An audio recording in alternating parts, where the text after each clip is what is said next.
Kung ikaw ang klase ng tao na ang gustong anihin ay toge, itong video na to o itong channel na ito hindi para sa'yo. Kasi itong channel na ito ay ginawa para sa mga dedicated para umani ng bamboo tree in the future. Ibabahagi ko sa inyo yung mga natutunan ko and kung paano ko nakuha yung mga dividendo na meron ako today.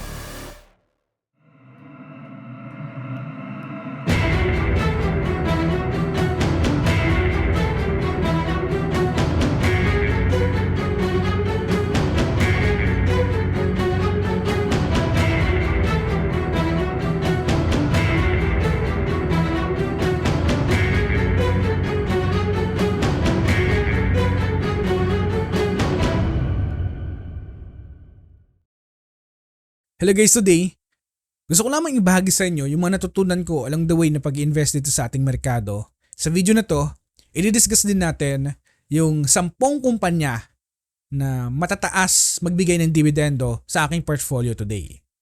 Kung meron tayong gustong matutunan na skills, meron tayong goal na gustong maabot o mga pangarap na gusto nating abutin, ang analogy dito ay parang pagtatanim ng bamboo tree. Sa kwento ng bamboo tree, may isang farmer na nagtanim ng bamboo seed. Lumipas ang isang buwan, lumipas ang isang taon, araw-araw niya itong dinidiligan pero wala siyang nakikitang resulta.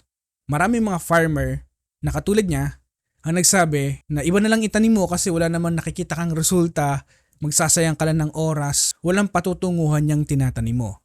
Pero itong farmer na ito ay consistent, talagang naniniwala siya na tutubo yung bamboo na yon.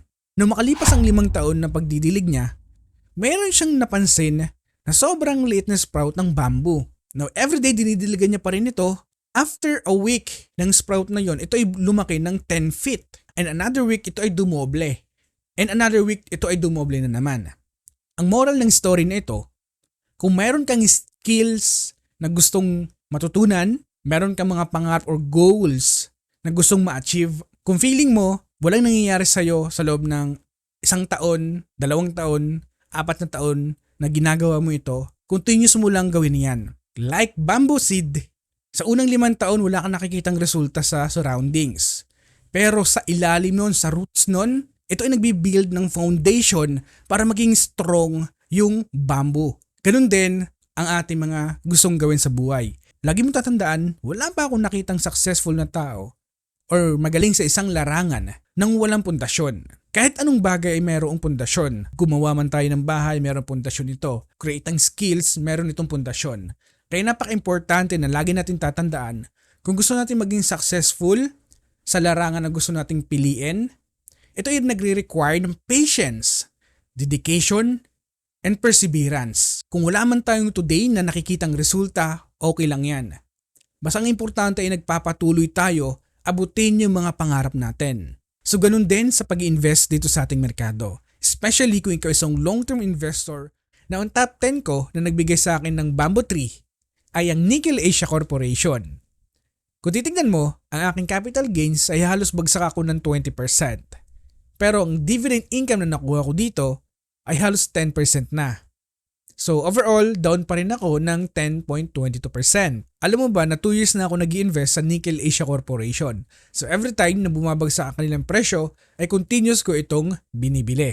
Kasi over time, yung kanilang nickel na namimina para sa akin ay talagang pangunahing kailangan sa modernong panahon natin ngayon.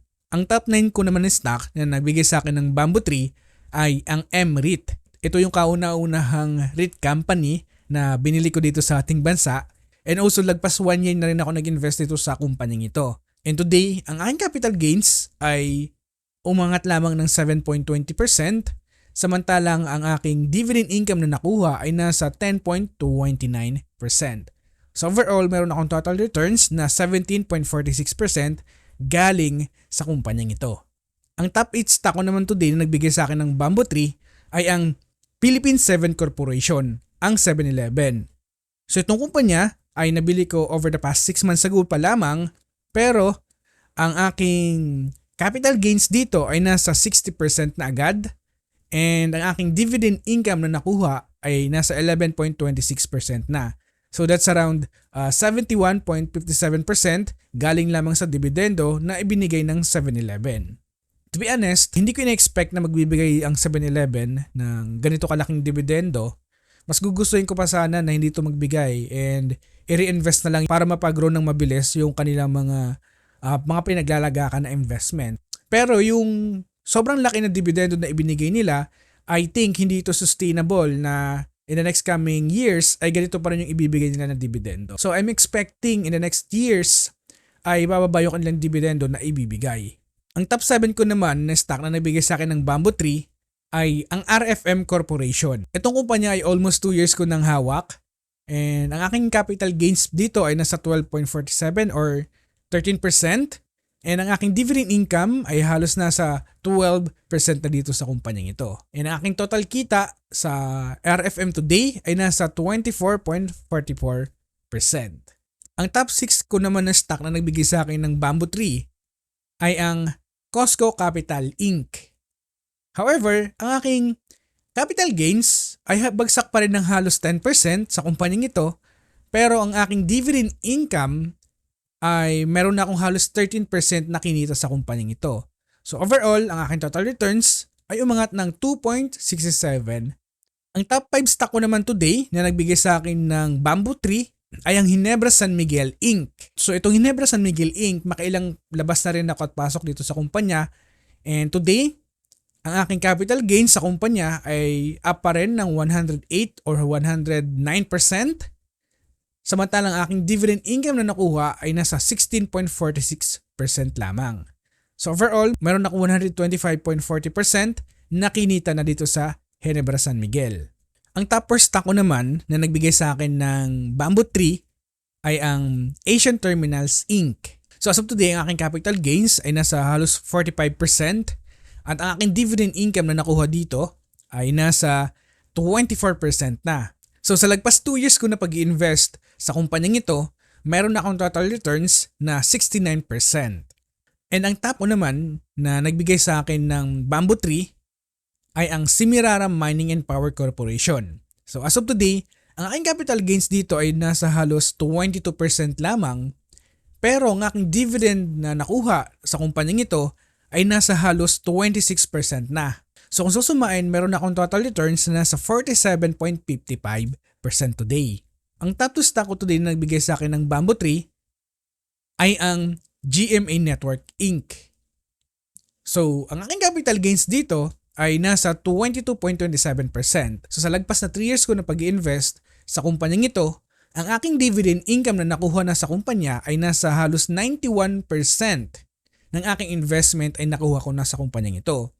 So kung susumain, ang aking total returns ay nasa 113% dito sa GMA7. And ang top 1 ko naman na kumpanya na nagbigay sa akin ng Bamboo Tree ay ang DMCI Holdings Inc. So as of today, ang aking capital gains ay nasa 211.60%.